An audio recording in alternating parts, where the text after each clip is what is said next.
നമസ്കാരം. സ്വർണ്ണവില കേരളത്തിൽ ഇന്നും കൂടി എന്ന വാർത്തയാണ് ഇപ്പോൾ പുറത്തേക്ക് വരുന്നത്. ഒരു പവൻ സ്വർണത്തിന് നിലവിൽ 94,000 രൂപയാണ് വില. ക്രിസ്മസ് ന്യൂ ഇയർ അടുക്കുന്നതോടെ വില ഇനിയും ഉയരുമോ എന്നാണ് അറിയേണ്ടത്. ഇപ്പോഴിതാ ഈ ചോദ്യങ്ങൾക്ക് എല്ലാം ഒരു പ്രതികരണം ഇപ്പോൾ സാമ്പത്തിക വിദഗ്ധ മേരി ജോർജ് നൽകുകയാണ്. അതായത് അമേരിക്ക ഇന്ത്യയുടെ മേൽ ചുമത്തിയിരിക്കുന്ന താരിഫ് അതാദ്യം 25% 25% പിന്നീട് 50% ഉയർത്തി. ട്രംപ് ചില ഉപാധികൾ മുന്നോട്ട് വെച്ചു. ഒന്നാമത്തെ ഉപാധി ഇന്ത്യ റഷ്യയിൽ നിന്ന് ഇന്ധനം വാങ്ങരുത് എന്നായിരുന്നു. രണ്ടാമത്തെ ഉപാധി അമേരിക്കയിൽ നിന്ന് കാർഷിക ഉത്പന്നങ്ങൾ നമ്മൾ ഇന്ത്യയിലേക്ക് ഇറക്കുമതി ചെയ്യണം എന്നതായിരുന്നു. ഇത് രണ്ടും ഇന്ത്യക്ക് ഒരു തരത്തിലും അംഗീകരിക്കാൻ പറ്റില്ലാത്ത ഉപാധികളായിരുന്നു. വലിയ അളവ് വരെ ഇന്ത്യ അതിനോട് വിസമ്മതിച്ചു നിന്നു. അതുകൊണ്ടാണ് ഇതുവരെയും 50% താരിഫിൽ നിന്ന് ട്രംപ് താഴേക്ക് വരാത്തത്.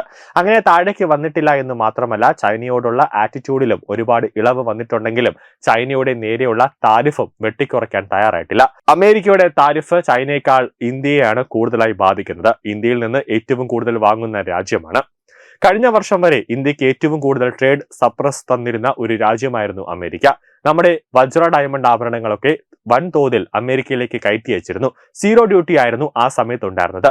ട്രംപ് വന്ന് അത് 50% ഡ്യൂട്ടി ആക്കിയപ്പോഴേക്കും ഇതുപോലുള്ള തുകൾ, അത് ഉത്പന്നങ്ങൾ, അതുപോലെ കൊഞ്ച് കൂടാതെ അതുപോലത്തെ സമുദ്ര ഉത്പന്നങ്ങൾ, ഇവയിലൊക്കെ വലിയ തോതിൽ വിലക്കയറ്റമുണ്ടായി.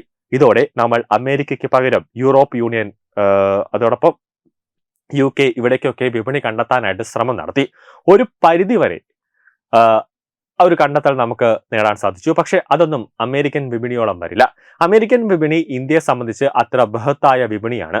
അതുകൊണ്ട് എന്ത് സംഭവിച്ചു? നമ്മുടെ 2025 ട്രേഡ് ഡെഫിസിറ്റ് 47.7, അത് അങ്ങനത്തെ $1 ബില്യൺ ആയിട്ട് ഉയർന്നു. അതുകൊണ്ട് തൊട്ടടുത്ത കാലത്ത് ഏറ്റവും വലിയ ട്രേഡ് ഡെഫിസിറ്റ് ആയി. ഇന്ത്യൻ രൂപയുടെ മൂല്യം അമേരിക്കൻ ഡോളറുമായിട്ട് കുറഞ്ഞു. അതുപോലെ തന്നെ ഡോളർ മെച്ചപ്പെടുന്നു. അതുപോലെ സ്വർണത്തിന്റെ വിലയും ക്രമാതീതമായി കൂടുന്നു. അത് ഇന്ത്യയുടെ ട്രേഡ് ഡെഫിസിറ്റ് കൂടാൻ ഒരു പ്രധാന കാരണമായി മാറിയെന്നാണ് മേരി ജോർജ് പറയുന്നത്.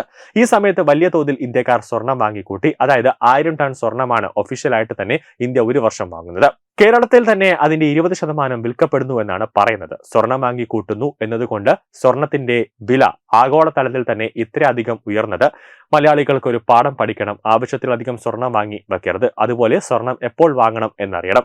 വില കൂടിയിരിക്കുമ്പോൾ അല്ല വാങ്ങി സൂക്ഷിക്കേണ്ടത്. വില കൂടിയിരിക്കുമ്പോൾ വിൽക്കുകയും വില കുറഞ്ഞിരിക്കുമ്പോൾ വാങ്ങുകയുമാണ് ചെയ്യേണ്ടത്. ഇന്ത്യ അമേരിക്ക വ്യാപാര കരാർ യാഥാർത്ഥ്യമായാൽ തീരുവ താഴ്ത്തിക്കൊണ്ടുവരും.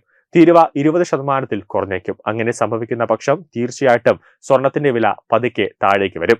ഇന്ത്യയുമായിട്ട് താരിഫ് കുറയുന്നതോടൊപ്പം തന്നെ ചൈനയുമായിട്ടുള്ള താരിഫിലും മാറ്റങ്ങൾ ഉണ്ടാകും. ആഗോളതലത്തിൽ താരിഫിൽ മാറ്റങ്ങൾ ഉണ്ടാകുന്നതോടെ അമേരിക്കയുടെ ട്രേഡ് വ്യാപാര യുദ്ധം നിൽക്കും.